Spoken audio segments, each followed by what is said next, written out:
ನಮಸ್ತೆ ನನ್ನ ಪ್ರಿಯ ವೀಕ್ಷಕರೇ, ನಮ್ಮ ಲಕ್ಷ ಚಾನಲ್ಗೆ ಸ್ವಾಗತ. ವೀಕ್ಷಕರೇ, ಇವತ್ತು ನಾವೊಂದು ಗಂಡ ಹೆಂಡತಿ ಹೊಂದಾಣಿಕೆ ಆಗಲಿಲ್ಲ ಅಂದರೆ, ಅಥವಾ ಗಂಡನಿಗೆ ಹೆಂಡತಿ ಇಷ್ಟ ಆಗದೆ ಅವನು ಗಂಡ ಹೆಂಡತಿ ಸೇರಿದಾಗಿದ್ದರೆ ಅದಕ್ಕೆ ಯಾವ ರೀತಿ, ಯಾಕೆಂದರೆ ಇದು ಸಾಕಷ್ಟು ಅವೇ ಕರೆಗಳು ಬರ್ತಿರೋದು. ಗಂಡ ಹೆಂಡತಿ ಹೊಂದಾಣಿಕೆ ಆಗ್ತಿಲ್ಲ, ಹೆಂಡತಿ ಕಂಡ್ರೆ ಗಂಡನಿಗಾಗಲ್ಲ, ಗಂಡನ ಕಂಡ್ರೆ ಹೆಂಡತಿಗಾಗಲ್ಲ, ಹೆಂಡ್ತಿನ ಕಂಡ್ರೆ ಗಂಡನಿಗಾಗಲ್ಲ. ಈ ಥರ ಒಬ್ರಿಗೊಬ್ರಿಗೂ ಆಗೋದೇ ಇಲ್ಲ.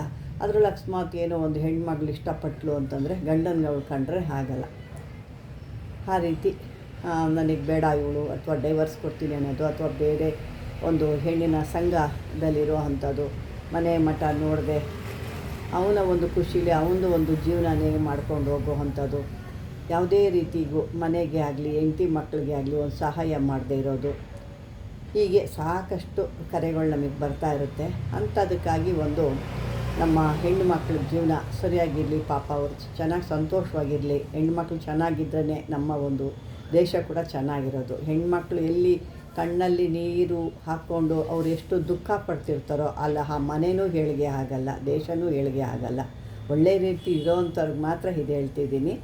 ಈ ರೀತಿ ಇರೋವಂಥವ್ರಿಗೆ ಗಂಡನ್ನು ನಾನು ಹೊಂದಾಣಿಕೆ ಮಾಡ್ಕೋಬೇಕು, ಅಥವಾ ಗಂಡ ನನ್ನನ್ನು ಕಂಡ್ರೆ ಇಷ್ಟಪಡಬೇಕು, ನನಗೆ ಆಕರ್ಷಣೆ ಆಗಬೇಕು, ಅಥವಾ ಒಂದು ನನಗೊಂದು ಮರ್ಯಾದೆ ಅಥವಾ ಗೌರವ ಕೊಟ್ಟು ನನ್ನನ್ನು ನೋಡ್ಕೋಬೇಕು ಅನ್ನೋರು ಇದನ್ನು ಮಾಡ್ಕೋಬೋದು. ಇದಕ್ಕೆ ಬೇಕಾಗುವಂಥದ್ದು ನಾನು ಭಾಳ ಸಿಂಪಲ್ಲಾಗೇ ಇರುತ್ತೆ. ಇದೆಲ್ಲ ಸಿಕ್ಕುವಂಥ ವಸ್ತುಗಳೇ ನಾನು ನಿಮಗೆ ಹೇಳ್ತಿರೋ ಅಂಥದ್ದು. ಈ ಯಂತ್ರ ಬರಿಬೇಕು ಅಂದರೆ ನೀವು ಈ ಭುಜಪತ್ರೆಯಲ್ಲಿ ಬರ್ಕೋಬೋದು. ಭುಜಪತ್ರೆ ಅಂದರೆ ಗೊತ್ತಿರುತ್ತೆ, ಭುಜ ಅಂದರೆ ಒಂದು ಹಾಳೆ ಥರ ಬರುತ್ತೆ. ಅದು ನೀವು ಗ್ರಂಥಿಗೆ ಅಂಗಡಿಲಿ ಹೋಗಿ ಕೇಳಿದ್ರೆ ಸಿಗುತ್ತೆ ಹೆಣ್ಮಕ್ಳಿಗೆ. ಭುಜಪತ್ರೆಯಲ್ಲಿ ಅಷ್ಟವಿದ್ಯಾರ್ಚನೆ ಮಾಡಿ ಇದರಲ್ಲಿ ಕುಂಕುಮ ಅಂತ ಬರುತ್ತೆ. ಕುಂಕುಮ, ಕೇಸರಿ, ಪಾದರಸ, ನವಸಾಗರ, ಕಸ್ತೂರಿ, ಗೋರೋಜನ,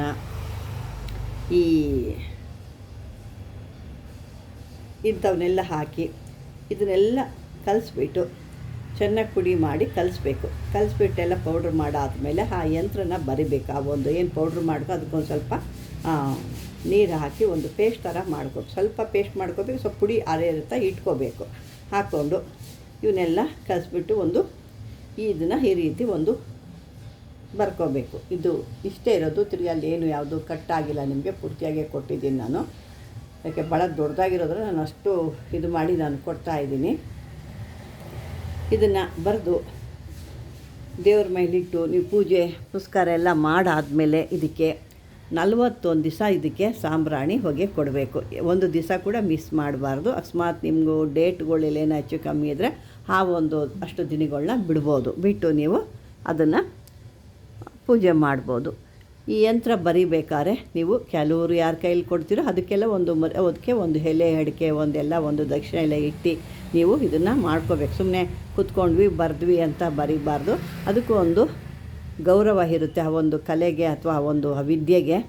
ನೀವೇ ಮಾಡ್ಕೊಳ್ತೀರಾ ಅಂದಾಗಲಿ ಕೂಡ ಇದು ಮಾಡಬೇಕು. ಅಥವಾ ನೀವು ಬೇರೆಯವ್ರ ಕಡೆಯಲ್ಲಿ ಮಾಡಿಸ್ಕೊಳ್ತೀರಾ ಅಥವಾ ಮಾಡ್ಕೊಡೋರು ಇದ್ದಾರೆ ಅಂದರೂ ಕೂಡ ಅವರು ಕೂಡ ಒಂದು ತಾಂಬೂಲ ಇಟ್ಟು, ಆವಾಗೆಲ್ಲ ಚಿಲ್ಲರೆ ನೋಟ್ ಬರ್ತಿತ್ತು. ಚಿಲ್ಲರೆಗಳು 1 ಆಣಿ 2 ಆಣಿ 12 ಆಣಿ ಈ ರೀತಿ ಇಡ್ತಿದ್ರು.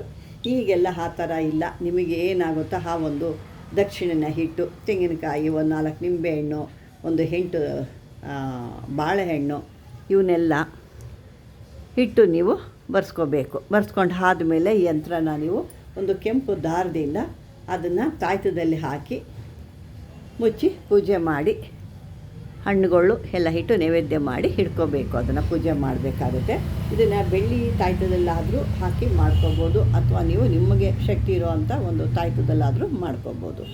ಇದನ್ನು ಇದಕ್ಕೆ ಯಾವುದೇ ರೀತಿ ಮಂತ್ರ ಎಲ್ಲ ಏನೂ ಇಲ್ಲ. ಮಂತ್ರ ಇಲ್ವಾ ಅಂತ ಕೇಳಿದ್ರೆ ಮಂತ್ರ ಇಲ್ಲ. ಮಂತ್ರ ಇದ್ದಿದ್ದರೆ ನಾನು ಹೇಳ್ತಾಯಿದ್ದೆ. ಮಂತ್ರ ಇದಕ್ಕಿಲ್ಲ. ಹಿಂದಿನ ಒಂದು ವಿಡಿಯೋದಲ್ಲಿ ಸಾಕಷ್ಟು ಬೇಕಾದ್ರೆ ವಶೀಕರಣ ವಿದ್ಯೆದು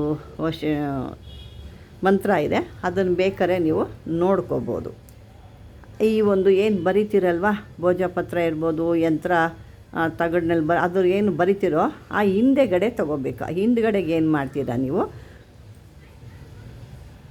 ಅವರ ಗಂಡನ ಹೆಸರು, ನಂತರ ತಾಯಿ ಹೆಸರು, ಇಬ್ಬರ ಹೆಸರು ಬರಿಬೇಕು. ಇಬ್ಬರ ಹೆಸರು ಬರೆದು ಅದನ್ನು ಎಡಗಡೆ ಎಡಗಡೆ ಕೈಗೆ ಅಂದರೆ ತೋಳಿಗೆ ಅಂದರೆ ನೀವು ಕಟ್ಕೋಬೋದು, ರೆಟ್ಟೆಗೆ ಅಂತ ಹೇಳ್ತೀವಿ, ಅಥವಾ ಎಡಗಡೆ ಇದಕ್ಕೆ ಕಟ್ಕೋಬೋದು. ಕೈಗೆ ಎಲ್ಲರೂ ಕಟ್ಕೊಳ್ತೀವಿ ಅಂದರೆ ಎಡಗಡೆ ರೆಟ್ಟೆಗೆ ನೀವು ತೋಳಿಗೆ ಕಟ್ಕೋಬೋದು. ಮತ್ತು ಇದನ್ನು ನೀವು ಕಟ್ಕೊಂಡಾದ ನಂತರ ಯಾವುದೇ ಒಂದು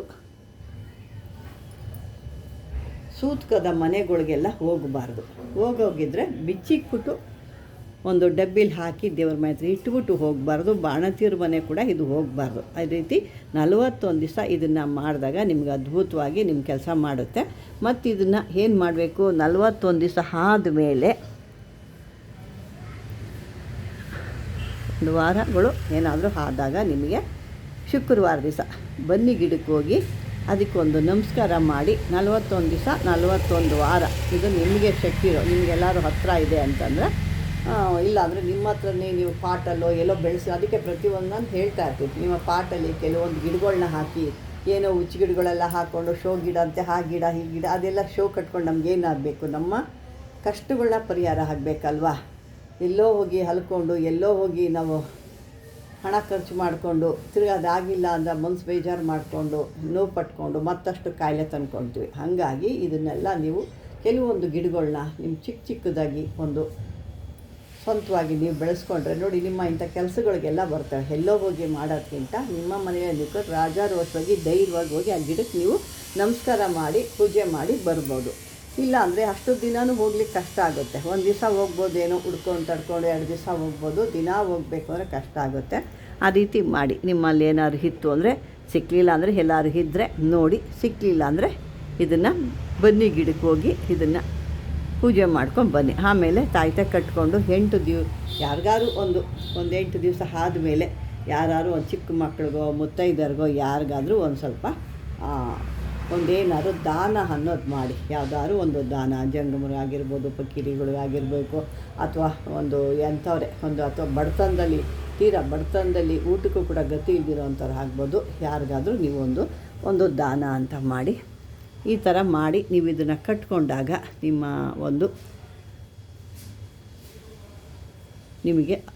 ನಿಮ್ಮ ಗಂಡ ನಿಮಗೆ ಹೇಳ್ದಂಗೆ ಕೇಳ್ತಾರೆ.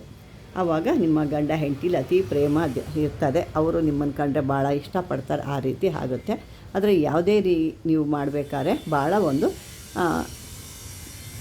ಸರಿಯಾದ ರೀತಿಯಲ್ಲಿ ಮಾಡಬೇಕು.